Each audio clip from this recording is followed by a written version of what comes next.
கடந்த நாட்கள்ல ஒரு சில காரியங்களை மாத்திரம் நாம் தியானித்தோம். அதுல யூதா கோத்திரத்தை குறித்து ஆண்டவர் சொன்னார். இந்த முத்திரையை உடைக்கத்தக்கதான அதிகாரத்தை ஆண்டவராகிய இயேசு கிறிஸ்துவுக்கு கொடுத்தது மாத்திரமல்ல, அந்த கிறிஸ்து யூத கோத்திரத்தின் மூலமாக வர வேண்டும் என்பது தேவனுடைய நோக்கமாயிருந்தது.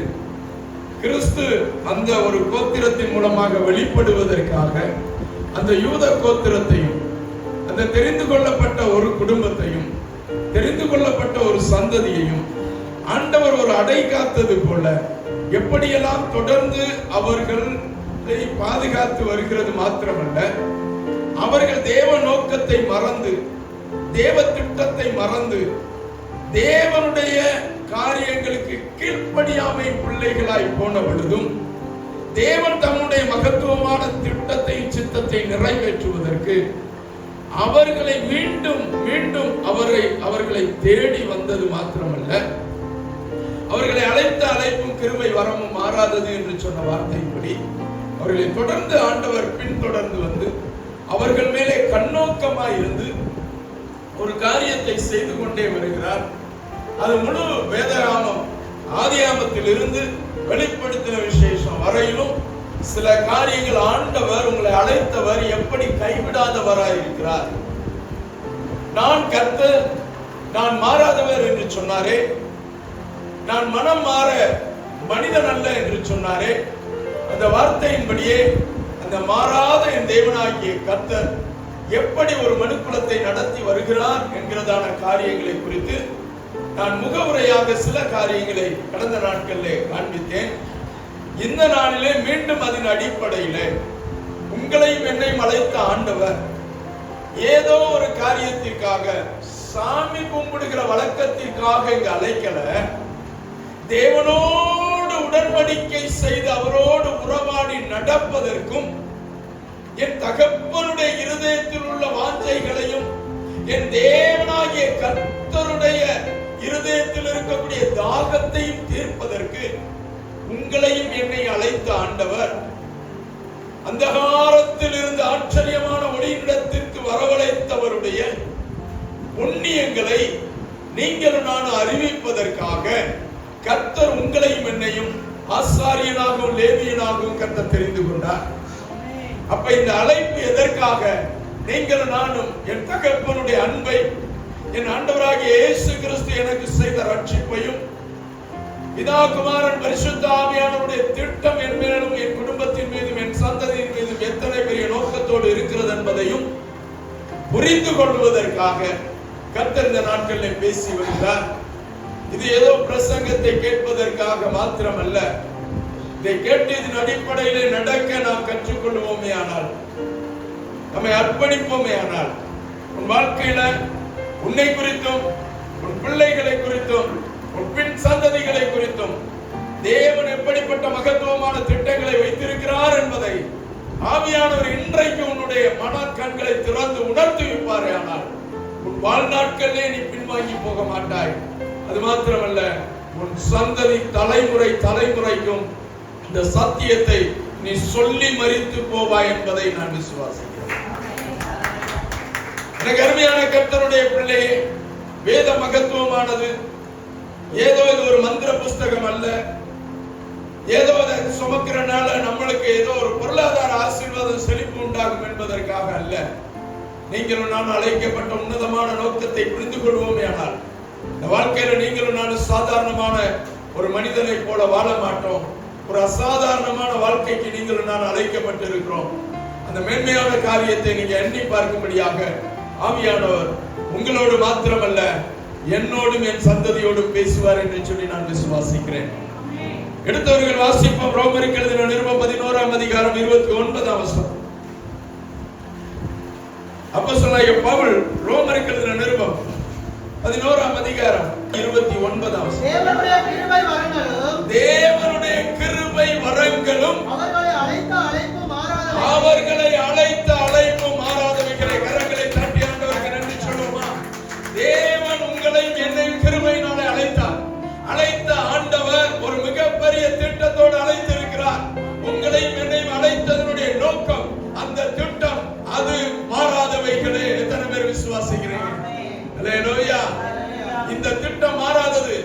உங்களை அழைத்த அழைப்பு மாறாதது. நீ எந்த சூழ்நிலையில மக்கி போய் கிடக்கலாம், எந்த சூழ்நிலையில பின்வாங்கி போய் கிடக்கலாம், ஏதோ ஒரு சூழ்நிலையில தேவனை விட்டு தூரமாய் வழி விலகி போய் நிற்கலாம், ஏதோ ஒரு இடத்துல தேவனுக்கு பிரியமில்லாத காரியங்களை செய்து கொண்டிருக்கலாம். இந்த காலை வேளையிலே தேவனாகிய கர்த்தர் உன்னை பார்த்து உன் சந்ததியை பார்த்து என் ஆண்டவர் அறைகூவல் விடுக்கிறார். தேவனுடைய கிருபை வரங்களும் உன்னை அழைத்த அழைப்பும் என்றென்றைக்கும் அது மாறாதவைகளே, மாறாதவைகளே, மாறாதவைகளே. நான் கர்த்தர், நான் மாறாதவர். நான் கர்த்தர், நான் மாறாதவர் என்று சொன்னவர். அவருடைய காரியத்தில் ஒன்றும் மாற்றம் இல்லை. என் ஆண்டவர் தன்னை குறித்து நான் மாற மாட்டேன் என்று சொன்னவர், மாறாத தேவனுடைய பிள்ளை என்று மார்த்தட்டி கொண்டிருக்கக்கூடிய தேவ ஜனம் என்ன செய்தது?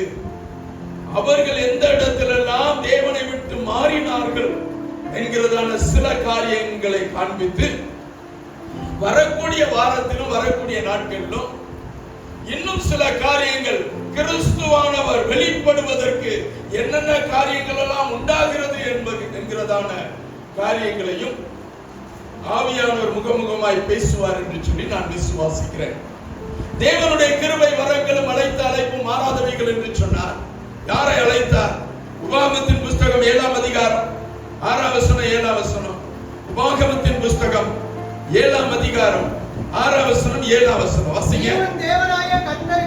நீ உன் தேவனாகிய கர்த்தருக்கு பரிசுத்த ஜனம். நீ இந்த பூமியில பூச்சக்கரத்தில் உள்ள எல்லா ஜனங்களிலும் தேவனாகிய கர்த்தர் உன்னை தெரிந்து கொண்டு நீ விசேஷித்தமான ஆள் என்று சொல்லி உன் மேல ஆண்டவர் கிருபையை வச்சு ஆண்டவர் சொல்லுகிறார். என்ன ஜனமா?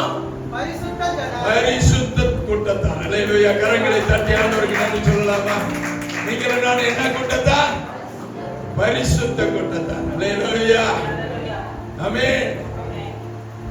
பரிசுத்த கூட்டத்தை ஆண்டவர் இங்கே கொண்டு வந்து அமர வைத்திருக்கிறார். நான் வாசிங்க. பூச்சக்கரத்தில் உள்ள எல்லா ஜனங்களிலும் இந்திய தேசத்துல 148 கோடி பேர், முழு உலகத்தை எடுக்கும் பொழுது பல பில்லியன் மக்கள், இந்த ஜனங்கள் எல்லாருக்கும் நடுவில் கர்த்தர் உன்னையும் என்னையும் தெரிந்து கொண்டார். அதனுடைய நோக்கம் என்ன? பூச்சக்கரத்தில் உள்ள எல்லா ஜனங்களிலும் உன் தேவனாகிய கர்த்தர் உன்னை தமக்கு சொந்தமாய் இருக்கும்படி தெரிந்து கொண்டார். அல்லேலூயா, அல்லேலூயா. யாருக்குமே இந்த உலகத்தில் கிடைக்காத ஒரு கிருபையா, யாருக்குமே கிடைக்காத ஒரு அன்பையா, யாருக்குமே கிடைக்காத ஒரு இரக்கமையா. அல்லேலூயா, அல்லேலூயா. தமக்கு சொந்தமாய் இருக்கும்படி. ஆமென். அல்லேலூயா. எனக்கு மட்டும் முதலமைச்சர் சொந்தக்காரர்னு ஒரு உறவு இருந்துச்சுன்னா நேரம் எப்படி இருக்கும்? ஒரு முதலமைச்சர் நம்மளுக்கு சொந்தக்காரர் இருந்திருந்தாலே, ஒரு பிரைம் மினிஸ்டருக்கு சொந்தக்காரரா இருந்திருப்போமானாலே நம்மளை பிடிக்க முடியுமோ? முடியாது. ஆனா வேதம் சொல்லுகிறது, அண்ட சராசரங்களை படைத்த அகில உலகத்தின் தேவனாகிய கர்த்தர், இந்த சர்வ வல்லமையுள்ள தேவனாகிய கர்த்தருடைய பிள்ளை நீ அவருக்கு சொந்தம் ஆண்டவர் சொல்லுகிறார். அல்லேலூயா. நீ அவருடைய சம்பத்து ஆண்டவர் ஒரு இடத்துல சொல்லுகிறார். நீ அவருடைய சொத்துன்னு சொல்லுகிறார். அல்லேலூயா. அப்ப அந்த வெளிப்பாடும் அந்த மேன்மையும் நான் புரிந்து கொண்டேனே ஆனால் என் வாழ்க்கையில எதை குறிச்சுமே நான் கவலைப்பட மாட்டேன். அல்லேலூயா. எதை குறிச்சு நான் கலங்க மாட்டேன். ஏன்னா அவருக்குரியவன் நான். ஆமென். அல்லேலூயா. என்னை அவர் ஒருபோதும் கைவிட மாட்டார். எத்தனை பேர் விசுவாசிக்கிறீங்க? நான் வாசிங்க. சகல ஜனங்களிலும் நீங்கள் திரட்சியான ஜனம் என்று, சகல ஜனங்களிலும் நீ ஒரு பெரிய கூட்டம், நீ பேர் பெற்ற ஆளு, உன் ஜாதி ஜனம் நிறைய பேர் இருக்காங்கன்னு சொல்லி உன்னை நான் தெரிந்து கொள்ளவில்லை.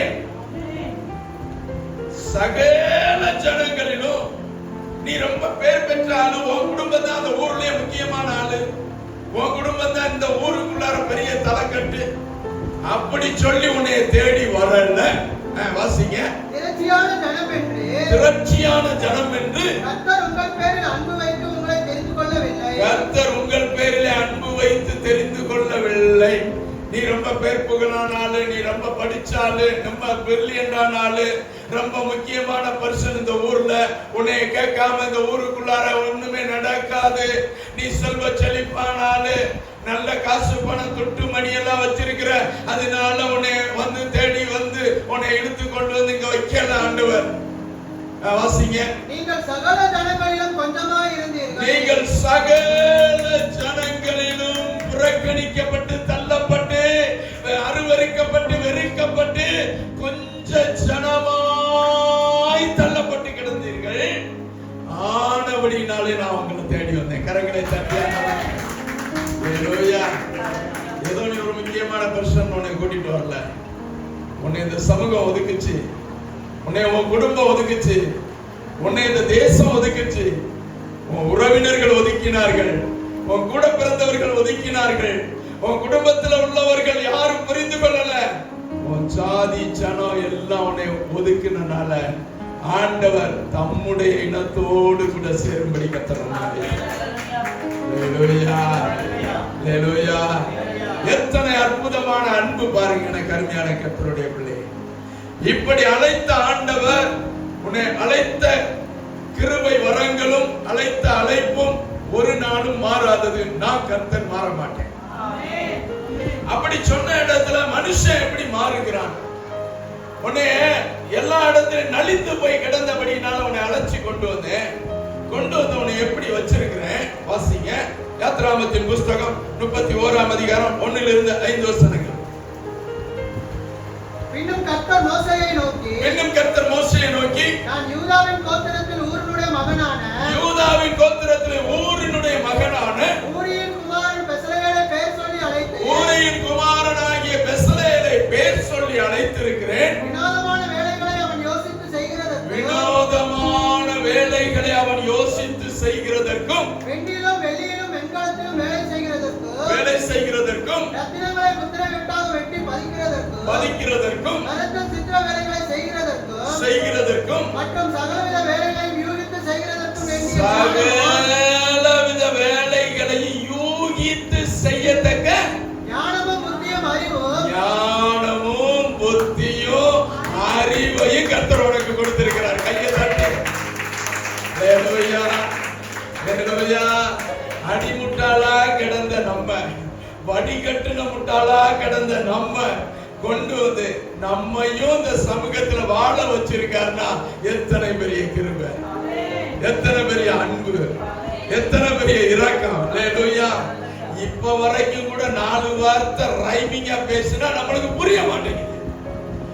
ஆனாலும் நம்மளை யூகித்து, ஆனாலும் நம்ம மற்ற காரியங்களை கிரகித்து, ஆனாலும் இந்த பொல்லாத பிரபஞ்சத்துல, இந்த உலகத்தினுடைய அந்தார சக்திகளிடத்திலிருந்து நாம் இந்த உலகத்தை ஜெயிச்சு வாழ்வதற்கு இந்த பட்டாணி தண்டி மூளையில இவ்வளவு பெரிய கிருபையை வைத்திருக்காருன்னா மிகப்பெரிய இரக்கமும் அன்புதான். கரங்களை தட்டி. அல்லேலூயா, அல்லேலூயா. நம்மெல்லாம் குடும்பம் நடத்துறோம்ன்றாலே பெரிய அதிசயம் தான். அல்லேலூயா. ஆமா ஆமா. எனக்கு அருமையான கர்த்தருடைய பிள்ளையே, அவ்வளவு மோசமான சூழ்நிலையில கிடந்த நம்ம கர்த்தர் ஞானத்தையும் கிருபையும் புத்தியையும் அறிவையும் தந்து உன்னை விசேஷித்த ஜனமாக நிலைநாட்டி வைத்திருக்கிறார். அல்லேலூயா. உள்ளதிலே வடிகட்டுன முட்டாளு இப்போ உன் குடும்பத்துல உள்ளவன் எல்லாரும் கூப்பிட்டு கேட்கிறான், நீ ஏதாவது ஒரு 4 வார்த்தை சொல்ல, உங்க வாயில இருந்து ஏதாவது கேட்டுட்டு போனா அது நல்லது நடக்கும் நாங்க நினைக்கிறோம். அதனால நீ சொல்லுன்னு சொல்ற அளவுக்கு என் தேவனாகிய கர்த்தருடைய கிருபை உன் மேல வச்சு, அவருடைய இரக்கத்தை அன்பை உன் மேல ஊற்றி உன்னை வேர்பிரித்த தேவனுடைய கூட்டமாய் நீ. அல்லேலூயா.